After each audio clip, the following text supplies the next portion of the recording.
dia ya alatnya kayak gini. Jadi metode DHI itu dia pakai DHI Choy Implanter. Keuntungannya itu dia langsung sih guys. Kalau DHI itu dia langsung ngelubangin dan ngisi rambut. Makanya lu bisa lihat di sini dia tuh kayak langsung masukin rambut, ngelubangi sekalian rambutnya tuh masuk. Oke, halo guys, kembali lagi ke channel Spesialis Rambut. So, kali ini gue bakal share kalian mengenai transplantasi rambut tanpa dipotong. Jadi sebenarnya bisa nggak sih kalau misalnya kita mau transplantasi rambut tapi rambutnya nggak dipotong alias nggak digundul? Itu jawabannya sih bisa banget guys, bisa banget. Tapi kalau gue kemarin waktu transplantasi rambut gue digundul sih, dipotong sekitar mungkin sampai 0,5 cm lah ya, setengah sentian. Jadi nggak sampai botak kinclong banget, tapi masih ada rambutnya pelontos lah ya, pelontos gitu. Iya, jadi emang sebenarnya buat transplantasi rambut ini kalau nggak dipotong tuh bisa, tapi dia metodenya itu harus DHI sih guys, harus DHI. Jadi sebenarnya transplantasi rambut yang nggak dipotong ini seringnya dilakukan oleh kaum wanita sih ya. Jadi kayak cewek biasanya mesti nggak, ya aneh aja kan kalau cewek digundul gitu.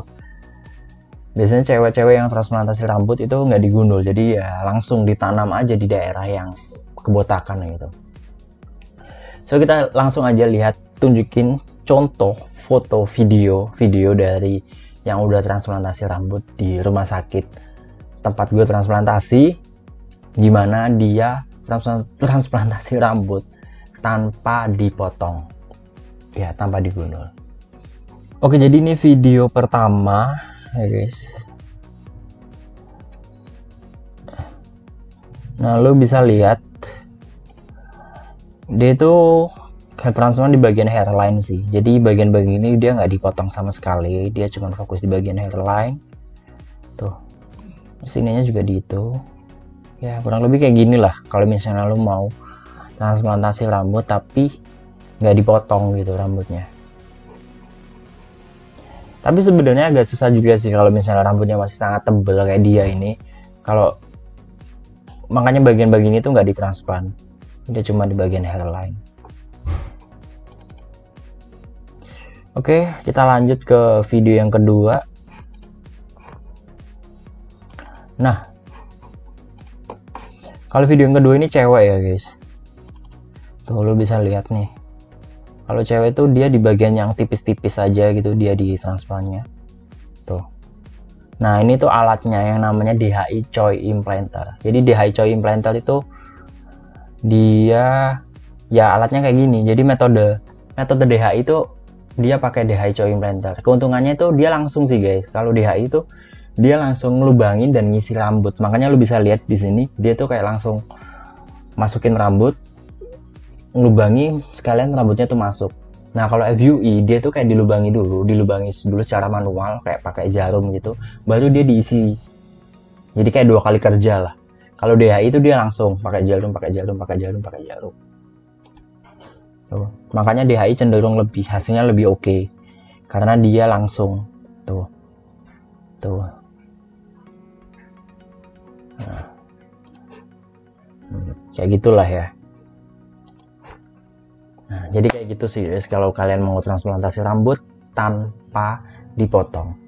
Tapi sebenarnya sih, ini menurut pendapat gua dan pengalaman gua lebih rekomen kalian buat transplantasi rambut yang dipotong, digundul sih guys, pakai di shaving. Kenapa? Jadi sebenarnya kalau kalian itu nggak dipotong, ribetnya adalah ketika kalian setelahnya sih guys, setelah transplantasinya itu ribetnya. Kenapa? Kayak lu nyucinya ya sih kalau gue lihat tuh. Jujur tuh 10 hari pertama dimana lu harus nyuci bagian transplantasi rambut tuh agak ribet aja sih. Gue yang digundul aja menurut gue agak ribet, apalagi yang nggak digundul gitu. Pasti akan ribet banget, keganggu sama rambut asli kalian gitu. Terus juga yang kedua, mungkin akan sedikit kurang nyaman buat kalian yang nggak digundul karena takutnya rambut aslinya itu akan bikin makin gatel lah ya. Soalnya saya pribadi setelah transplantasi lu bakal mengalami sedikit gatel-gatel gitu. Apalagi yang nggak digundul pasti makin gatel aja sih. Tapi basically sih terserah kalian. sebaiknya gimana. Tapi kalau buat yang cowok, gue mungkin sangat merekomendasikan mendingan lah udah digundul aja gitu. Toh digundul juga oke-oke aja. 2 minggu rambut kalian udah oke kok, udah mulai tumbuh. Ya nggak panjang tapi udah oke lah ya. Ya gitu sih. Oke, jadi gitu aja. Buat kalian yang pengen butuh mentoring buat lebih detail supaya kalian tuh nggak salah tujuan, salah apapun itu. Jadi gue sangat merekomendasikan kalian buat tanya-tanya ke orang yang udah melakukan hair transplant dan tanya ke orang yang emang benar-benar mempelajari hal itu. So buat kalian yang mau mentoring, konsultasi private sama gue, langsung aja cek video deskripsi di bawah buat lebih detailnya guys. Salam berambut, cheers!